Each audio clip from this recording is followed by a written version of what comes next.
여호와를 경외하는 것이 지혜입니다. 잠언의 지혜자는 7절에 이렇게 말합니다. 여호와를 경외하는 것이 지식의 근본이거늘 미련한 자는 지혜와 훈계를 멸시하느니라. 여호와 하나님께 순종하고 그분을 경외하는 것이 지혜입니다. 그러나 본문에서는 악을 피하는 것도 지혜라고 알려줍니다. 본문은 악인의 특성과 그들을 피하는 것이 지혜의 일면임을 설명하고 있습니다.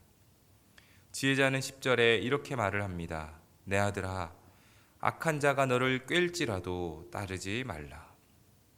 지혜자는 내 아들아 부르지만 원어적 의미는 제자를 의미합니다. 지혜자는 인생의 스승으로 지혜를 구하는 제자들에게 지혜를 전합니다.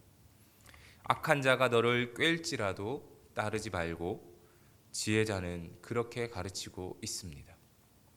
여기서 악한 자라고 하는 말은 죄인을 의미합니다.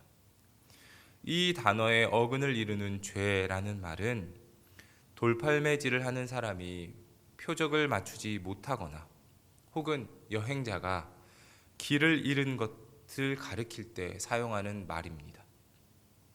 문맥에서 죄인은 일회적으로 계명을 깨트린 자가 아니라 상습적으로 폭력과 강도질까지 개의치 않는 자로 그렇게 소개되고 있습니다.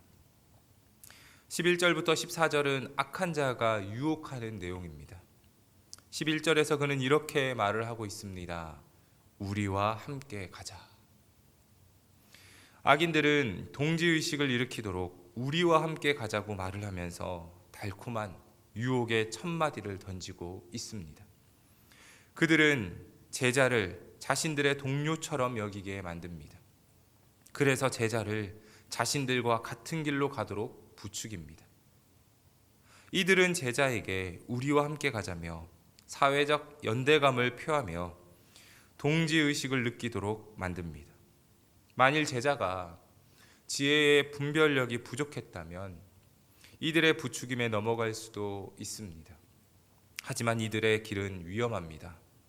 그들은 제자에게 자신들의 가는 길에 대해서 이렇게 말을 합니다. 11절과 12절입니다. 우리가 가만히 엎드렸다가 사람의 피를 흘리자 죄 없는 자를 까닭없이 숨어 기다리다가 수월같이 그들을 산채로 삼키며 무덤에 내려가는 자들같이 통으로 삼키자. 이들은 폭력을 통해서 자신들의 목적을 이루자고 유혹합니다. 폭력은 힘이 있습니다. 상대방을 지배할 수 있는 힘, 억압할 수 있는 힘이 폭력에 깃들어 있습니다. 그리고 그 폭력으로 악인은 우위를 점하려고 합니다. 가인은 아벨에게 폭력을 행사함으로 하나님을 선점하려 했습니다. 요셉의 형들은 요셉에 대한 폭력으로 인해서 아버지의 사랑을 차지하고자 했습니다. 사울 왕은 폭력을 통해서 다윗을 죽여 자신의 왕권을 지키려 했습니다.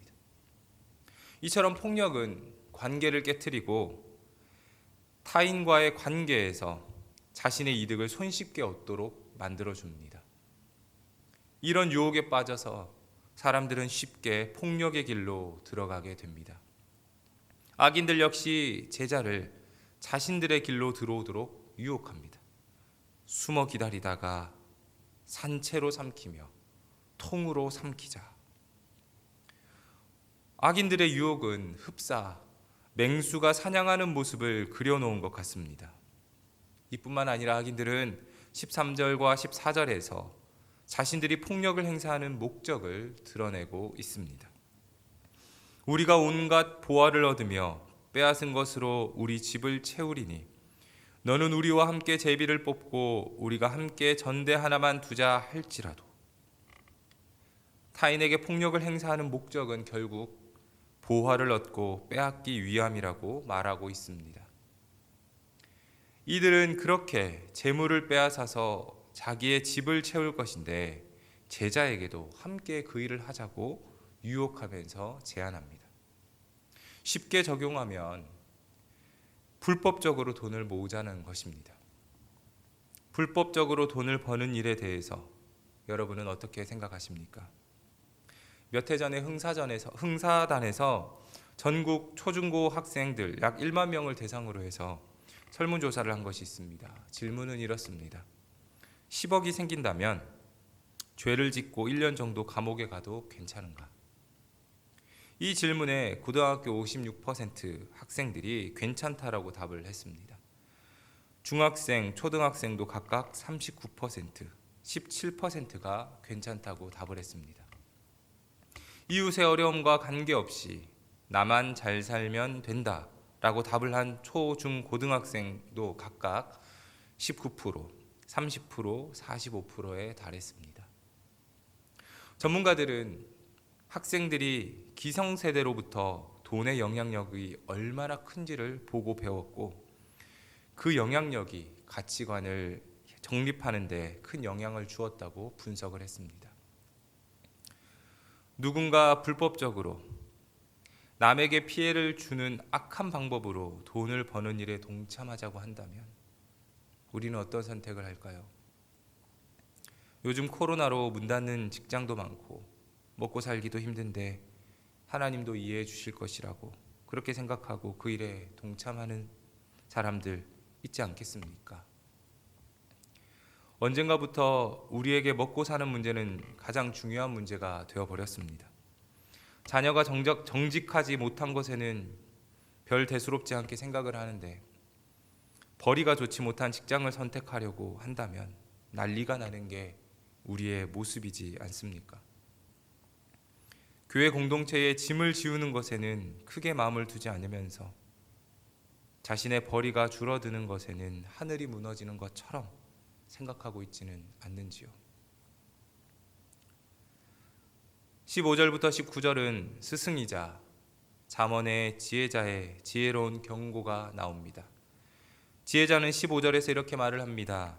내 아들아, 그들과 함께 길에 다니지 말라. 내 발을 금하여 그 길을 밟지 말라. 악인들은 제자에게 우리와 함께 가자고 유혹할 때 지혜자는 단호하게 말을 합니다. 그들과 함께 길에 다니지 말라. 스승은 방향을 제시해 주는 사람입니다. 어떤 길로 가야 할지, 어떤 선택을 해야 하는지를 분별하게 만들어 줍니다. 잠언의 지혜로운 스승은 제자에게 악인들과 함께해서는 안 된다고 분명히 말을 합니다. 그들과 함께 어울리면 폭력을 통해서 남들이 제자를 두려워할 것이고 그들보다 높은 대접을 받을 수 있을지는 모릅니다. 폭력으로 돈을 빼앗아 편하게 돈을 벌게 될지도 모릅니다. 그러나 그것은 18절에 자기 피를 흘릴 뿐이고 자기 생명을 해하는 것이라고 지혜자는 말합니다.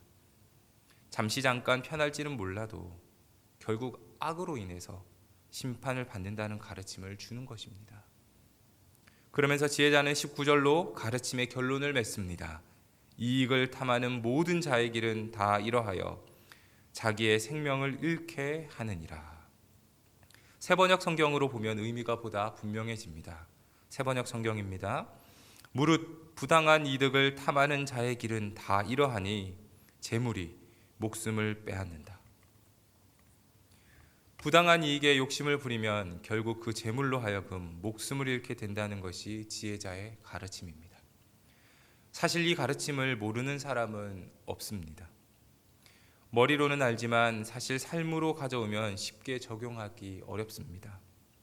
손쉽게 돈을 벌 수 있는 일이 주어지면 누구라도 거부하기가 쉽지 않습니다.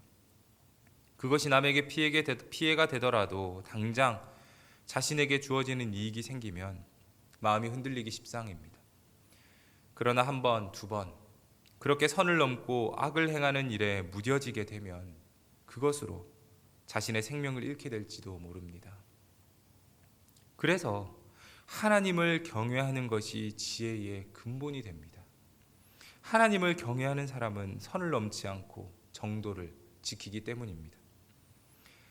자신의 이익 때문에 타인에게 해코지하지 않습니다.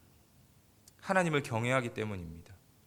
왕이신 하나님이 자신의 모든 행사를 지켜보신다는 생각을 하는 사람은 경거망동하지 않기 때문입니다. 여호와를 경외하는 것이 지식의 근본이지만 미련한 자는 지혜와 훈계를 멸시한다고 지혜자는 말씀합니다. 그럼 우리는 어떤 사람입니까?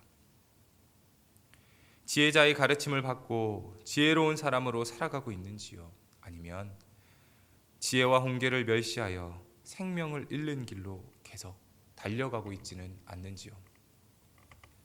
오늘 하루 지혜자의 말씀을 통해서 우리 자신을 돌아보시면서 하나님을 경외하는 것이 곧 지혜라는 사실을 기억하시고 지혜로운 사람으로 살아가시기를 주님의 이름으로 축원합니다. 아멘. 시간 같이 기도하겠습니다. 여호와를 경외하는 것이 지식의 근본이라 말씀하신 주님, 주님을 경외함을 통해서 지혜를 배우게 하옵소서. 우리의 고집, 우리의 자존심에서 벗어나서 주님의 말씀으로 우리의 삶의 방향을 잡아가게 하옵소서. 순간순간 우리를 악한 길로 함께 가자고 유혹하는 이들로부터 마음을 지키게 하시고 주님의 말씀이 우리의 길이요 빛이 되게 하옵소서. 하나님을 경외하는 것이 지혜의 근본이라는 사실을 기억하게 하시고 지혜와 훈계를 멸시하는 어리석은 자가 되지 않게 하옵소서.